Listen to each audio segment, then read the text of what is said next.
Hello guys, welcome back to my YouTube channel skill India group. So यार, आज मैं आपके लिए एक नई वीडियो लेकर आया हूँ which is about the preparation strategy for the Infosys system engineer role. So यार, इससे पहले वाली वीडियो के अंदर मैंने आपको एक जॉब ओपनिंग बताई थी इन्फोसिस सिस्टम इंजीनियर रोल के लिए। तो जिन जिन बच्चों ने उसके लिए अप्लाई किया होगा तो उनका भी एग्जाम होने वाला होगा, तो उनको प्रिपेयर कैसे करना है so that they can crack the exam easily.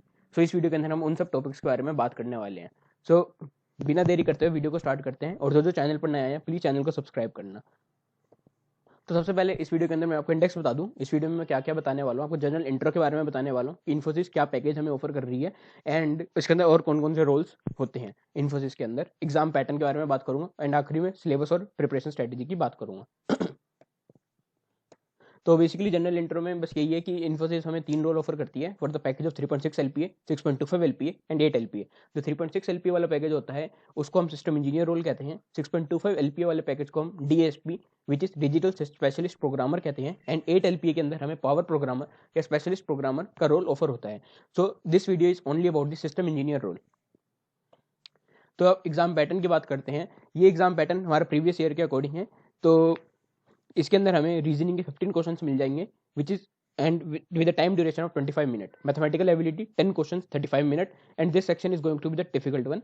Verbal ability 20 questions 20 minute, pseudo code 5 questions 10 minute, puzzle solving 4 question and 10 minute. So the total number of questions will be 54 and the total time duration will be 100 minute. And इसके अंदर section wise cut of है। ऐसा नहीं है कि आपने 54 में से टोटल तो आपने अच्छे क्वेश्चन सॉल्व कर दिए लेकिन आप रीजनिंग के अंदर एक भी क्वेश्चन सॉल्व नहीं करते तो you are going to fail in the exam. There is a section wise cut off, so you have to clear each and every section. तो अब डिटेल में बात करते हैं हर सेक्शन के अंदर क्या क्या सिलेबस रहने वाला है एंड इनको प्रिपेयर कैसे करना है। सो प्रिपरेशन स्ट्रेटेजी ना सबके लिए बिल्कुल सेम रहने वाली है। हम क्या करेंगे, हम इंडिया बिक्स की साइट पर जाएंगे और वहाँ पे जोन जोन से मैं अभी सिलेबस आपको दिखाऊंगा, जोन जोन से टॉपिक्स दिखाऊंगा, आप उनको सर्च करेंगे एंड उनके शुरू के 5 से 10 क्वेश्चन हर एक टॉपिक के सोल्व कर लेंगे। तो आपको एक आइडिया लग जाएगा कि अगर इस तरीके का कोई क्वेश्चन आता है तो हमें कैसे सोल्व करना है। तो यार सबसे पहले जो टॉपिक है वो है अरेंजमेंट्स। अरेंजमेंट्स के अंदर बेसिकली सर्कुलर अरेंजमेंट्स के क्वेश्चन की, अगर 7 friends are sitting in a circle तो उसमें से राम के साइड पे श्याम बैठा है, श्याम के साइड में वो कृष्ण बैठा है। तो जिस तरह के जो क्वेश्चंस होते हैं इसके अंदर हमें कैसे ढूंढना है कि किसकी बात हो रही है, these are called arrangement questions. आप इसको प्रिपेयर करना। फिर आता है सिलोजिज्म। सिलोजिज्म के अंदर बेसिकली क्या होता है, हमें 2 स्टेटमेंट दी जाती हैं, स्टेटमेंट 1 एंड स्टेटमेंट 2, एंड उसके बेसिस पे हमें डिडक्ट करना होता है कि whether both are correct, one is correct or other is correct, either or neither नोर। इस तरीके की जो हमें डिडक्शन करनी होती है वो होती है सिलोजिज्म। फिर आता है कोडिंग डिकोडिंग। कोडिंग डिकोडिंग के अंदर बेसिकली क्या होता है कि हमें जैसे in a certain language ABCD is coded as 1 2 3 4, EFGH is coded as 5 6 7 8, then what will be the code for WXYZ। तो हमें बेसिकली अल्फाबेट की न्यूमेरिकल कोडिंग, न्यूमेरिकल की अल्फाबेटिकल कोडिंग, या alphabetical alphabetical to alphabetical coding, इस तरह की जो coding होती है हमें इसको प्रिपेयर करना है। फिर आती है नंबर सीरीज। नंबर सीरीज हमारी बहुत तरीके की हो सकती है, like square series, square root series, cube root series, Fibonacci series, prime number series. तो हमें बेसिकली क्या होगा, हमें 5 से 6 नंबर दिए जाएंगे और एक क्वेश्चन मार्क दिया जाएगा। हमें उसके बाद फाइंड करना होगा कि इसके बाद अब नेक्स्ट नंबर सीरीज के अंदर कौन सा होने वाला है। फिर बात करते हैं क्लॉक्स एंड कैलेंडर की। क्लॉक्स एंड कैलेंडर के अंदर बेसिकली क्या होता है, कैलेंडर के अंदर जैसे हमें क्वेश्चन मिल सकता है कि अगर 3 जून 2020 को डे था फ्राइडे, तो 3 जून 2019 को क्या डे रहा होगा, या 3 जून 2018 को क्या डे रहा होगा, या 1 जनवरी 2017 को क्या डे रहा होगा। तो ये जो होते हैं कैलेंडर के क्वेश्चंस होते हैं, आप इनको भी इंडिया बिक्स की साइट से इजीली प्रिपेयर कर सकते हैं। इनकी भी एक स्ट्रेटेजी होती है, तो एक बार आपको वो लॉजिक पता चल जाएगा तो आप ये वाले क्वेश्चन आसानी से सोल्व कर सकते हैं।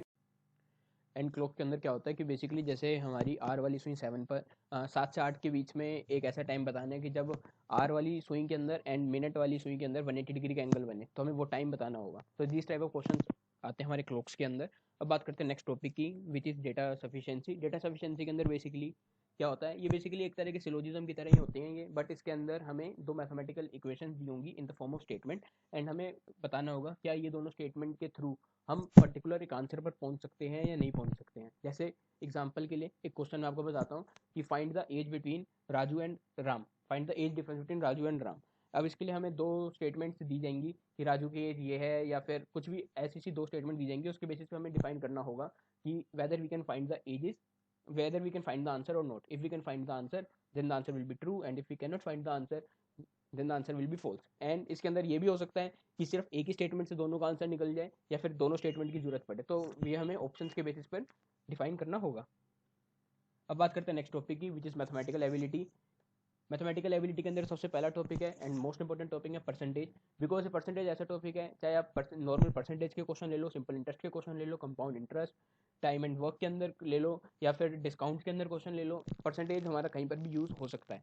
तो ये हमें अच्छे से आना चाहिए। इसके लिए भी प्रिपरेशन स्ट्रेटेजी बिल्कुल सिंपल है। हमें इंडिया विक्स की साइट पर जाना है, टॉपिक परसेंटेज फाइंड करना है एंड उसके 5 से 10 क्वेश्चन हमें सोल्व करने हैं। हमें बेसिकली एक आइडिया लग जाएगा कि इसके अंदर किस तरीके के क्वेश्चन होते हैं, कौन कौन से हमें कंसेप्ट पता होने चाहिए। अब बात करते हैं अगला topic, simple interest and compound interest. फिर है time and work. Time and work के अंदर बेसिकली क्या होता है कि एज, एक पर्सन ए है वो काम कंप्लीट करता है 5 दिन के अंदर, एक पर्सन बी है वो काम कंप्लीट करता है 3 डेज के अंदर। अगर वो दोनों साथ में काम करें तो हमारा काम कितने टाइम में कंप्लीट हो जाएगा। या फिर एक क्वेश्चन इस तरीके के भी इसमें आते हैं कि ए एंड बी अगर टुगेदर काम करते हैं तो वो कंप्लीट कर लेते हैं 2 डेज में, बी एंड सी अगर टुगेदर काम करते हैं they can complete the work in 3 days, and C and A अगर टुगेदर काम करते हैं they can complete the work in 5 days. So what will be the time duration if all of the 3 work together. इस तरीके के question हमारे time and work के अंदर आते हैं। फिर आता है पाइप एंड सिस्टम। ये बेसिकली क्या होता है, इसके अंदर भी सेम ही चीज़ होती है। बेसिकली इसके अंदर बस हम ये डिफरेंस आ जाता है कि एक पाइप होता है जिसके के थ्रू हम पानी फिल कर सकते हैं, एक पाइप होता है जिसके थ्रू पानी हम आउट कर सकते हैं। उसके बेसिस पे हमें डिफाइन करना होता है कि हमें कितना टाइम लगेगा एक टैंक को भरने में। फिर आता है डेटा इंटरप्रिटेशन। डेटा इंटरप्रिटेशन के लिए हमें histogram, pie chart, bar chart, ये तीनों तो अच्छे से आने ही चाहिए। इसके लिए क्या होगा, हमें एक ग्राफ टाइप फिगर मिल जाएगी और उसके बेसिस पे हमें क्वेश्चन पूछे जाएंगे कि who is the lead run scorer for a particular match. इस तरीके के जो क्वेश्चन होते हैं हमें ग्राफ से इंटरप्रेट करने होंगे और वैल्यूज को फाइंड करना होगा। तो इसके लिए हमें बेसिकली तीन ग्राफ जो है हमें अच्छे से आने चाहिए, pie chart, histogram and bar chart. अब बात करते हैं एलसीएम और एचसीएफ की। एलसीएम एंड एचसीएफ तो पता ही है, least common multiple and highest common factor. फिर आ जाएगा एपी एंड जीपी। इसके ऊपर भी क्वेश्चन आ जाते हैं। बेसिकली ये वैसे तो ये इसके जो क्वेश्चन होते हैं वो नंबर सीरीज के अंदर ही पूछे जाते हैं, लेकिन कभी कभी यहाँ पर भी पूछ लेते हैं, तो इसलिए मैंने इसको यहाँ पर भी डाल रखा है। फिर आ जाएगा एरियाज के क्वेश्चन, प्रोबेबिलिटी कि एक काम को करने की क्या प्रोबेबिलिटी हो सकती है, या फिर डाइस है उसको 2 डाइस है उसको रोल किया तो 6 आने की प्रोबेबिलिटी, 5 आने की। बेसिक क्वेश्चन जो होते हैं ये भी पूछे जा सकते हैं प्रोबेबिलिटी में। और प्रोबेबिलिटी में कंपाउंड प्रोबेबिलिटी एक टॉपिक होता है, आप इसको सर्च करना नेट पे, इसके ऊपर भी क्वेश्चंस बन सकते हैं। ये प्रोबेबिलिटी में जो सबसे मुश्किल टॉपिक है वो कंपाउंड प्रोबेबिलिटी ही है, तो वो भी पूछा जा सकता है। फिर आता है परमुटेशन एंड कॉम्बिनेशन, कि बेसिकली एक चीज़ को सिलेक्ट करने के कितने वेज हैं। डिक्शनरी में अगर ये जो वर्ड होगा इसकी पोजीशन कहाँ पर होगी। इस तरीके के जो क्वेश्चन होते हैं परमुटेशन कॉम्बिनेशन के अंदर आते हैं। एंड सर्कुलर परमुटेशन भी होती है कंसेप्ट, उसको भी आप नेट पे जरूर सर्च करना। एंड इसके क्वेश्चन जो अगर हो सके परमुटेशन एंड कॉम्बिनेशन के 15 से 20 क्वेश्चन को जरूर सॉल्व करना। नहीं तो इसके अंदर इतने कॉन्सेप्ट हैं कि आप कोई सा भी, अगर आपने एक कॉन्सेप्ट नहीं अच्छे से पढ़ा तो आप हो सकता है कि पेपर में क्वेश्चन को सोल्व ना कर पाओ। अगर आपने 15 से 20 क्वेश्चन सोल्व कर रखे होंगे परमुटेशन कॉम्बिनेशन के, तो मोर और लेस आपके सारे कॉन्सेप्ट कवर हो जाएंगे and you will be able to solve the questions very easily. फिर बात करते हैं प्रॉफिट एंड लॉस की। प्रॉफिट एंड लॉस के अंदर वही आ जाता है कि अगर एक इसके अंदर आ जाता है मार्केट प्राइस क्या है, सेलिंग प्राइस क्या है, कॉस्ट प्राइस क्या है, उसके बेसिस पे हमें प्रॉफिट फाइंड करना हो सकता है, लॉस फाइंड करना हो सकता है, या फिर डिस्काउंट को भी फाइंड करना हो सकता है। फिर आ जाता है बेसिक स्टैट्स के अंदर हमें मीन मीडियन मोड तो पता ही होना चाहिए। इसके ऊपर भी अगर क्वेश्चन आता है तो ऐसा ना हो कि हमें क्वेश्चन गलत करते हैं। अब आप बात करते हैं इंग्लिश की वर्बल एबिलिटी, जो जिसे हम कहते हैं। बेसिकली इसके अंदर क्या होता है, कॉम्प्रीहेंशन के अंदर बेसिकली हमें एक पैराग्राफ दिया जाएगा, उसके बेसिस पे हमसे क्वेश्चन पूछे जा सकते हैं एंड हमें उसे आंसर देना होगा। इसकी प्रिपरेशन करनी इसलिए ज़रूरी है क्योंकि क्या होता है, अगर हम इनकी प्रिपरेशन नहीं करेंगे तो एग्ज़ाम के टाइम में हमें कॉम्प्रीहेंशन पढ़ने में काफ़ी टाइम लग जाएगा। अगर हमने प्रिपरेशन कर रखी होगी so we will be more or less sorted कि हमें कितने टाइम में कैसे पैराग्राफ को पढ़ना है, कैसे क्वेश्चन को सोल्व करना है। तो हमारी प्रिपरेशन होनी इसकी भी बहुत ज़रूरी है।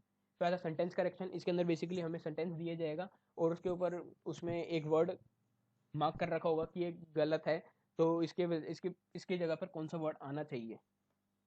फिर आ जाएगा सेंटेंस सिलेक्शन, कि एक गैप होगा यहाँ पर कौन सा सेंटेंस आ सकता है। जंबल सेंटेंसेस दिए जा सकते हैं हमें, इसके अंदर हमें उसको करेक्ट करके लिखना होगा। फिर आ सकता है fill in the blank. Fill in the blank के अंदर बेसिकली हमें सिनोनिम भरना हो सकता है, एंटोनिम भरना हो सकता है, और 4 ऑप्शंस होंगे, उसके बेसिस पर हो सकता है। एंड एरर्स, एरर्स ढूंढनी सेंटेंस के अंदर क्या है एरर थी। एरर और sentence correction more or less same ही चीज़ होती है, इसके अंदर ज़्यादा डिफरेंस नहीं होता। बेसिकली पूछने का तरीका होता है एग्जामिनर का, कि वो किस तरीके से पूछना चाहता है। अब बात करते हैं प्रोग्रामिंग की। प्रोग्रामिंग को कैसे प्रिपेयर करना है, तो प्रोग्रामिंग का इसमें बेसिकली हमारे पास एमसीक्यू ही आने हैं। तो मैं आपको टॉपिक बताता हूँ, आपको कौन कौन से टॉपिक्स अच्छे से आने चाहिए। सबसे पहले कोई सी भी लैंग्वेज हो कोई फर्क नहीं पड़ता, क्योंकि इसके अंदर हमें सूडो कोड मिलेगा। तो सूडो कोड के लिए हमें इफ एल्स अच्छे से आना चाहिए, वाइल लूप अच्छे से आना चाहिए, फॉर लूप की हमें नॉलेज होनी चाहिए कि एक लूप है वो कितनी बारी चलेगा, फॉर के अंदर, वाइल के अंदर, डू वाइल के अंदर, if else, switch statement, and continue का हमें पता होना चाहिए, ब्रेक स्टेटमेंट का पता होना चाहिए, रिटर्न स्टेटमेंट पता होनी चाहिए, और फंक्शन पता होने चाहिए। अगर हमें ये टॉपिक्स हमें पता है तो सूडो कोड के अंदर कोई सा भी क्वेश्चन आ जाए, we will be able to solve it very easily. मैं एक बार टॉपिक्स फिर से बता देता हूँ। हमें इफ एल्स पता होना चाहिए, स्विच पता होना चाहिए, while loop, for loop, and do while loop, ये 3 लूप पता होने चाहिए, and continue statement, continue, break and return, ये 3 स्टेटमेंट हमें पता होनी चाहिए। तो अगर हमें इनकी नॉलेज है तो we will be able to solve the pseudo code very easily. अब बात करते हैं पजल सॉल्विंग की। पजल सॉल्विंग के अंदर हमारे पास सुडोकू आ सकता है, वर्ड पजल्स आ सकती हैं, फिर विजुअल रीजनिंग आ सकती है, एंड एक क्वेश्चन होता है क्रिप्टो अरिथमेटिक, वो भी इसके अंदर पूछा जा सकता है। तो इसकी भी प्रिपरेशन हम कर सकते हैं। तो इस वीडियो में बस इतना ही। अगर आपको सिलेबस अच्छा लगा हो, आपको वीडियो अच्छी लगी हो, और आपको अगर लगा हो कि मैंने अच्छे से एक एक चीज़ को एक्सप्लेन किया है, तो प्लीज़ मेरे वीडियो को लाइक करना, चैनल को सब्सक्राइब करना, एंड वीडियो को जरूर शेयर करना, ताकि सब तक ये वीडियो पहुंच सके। Thank you.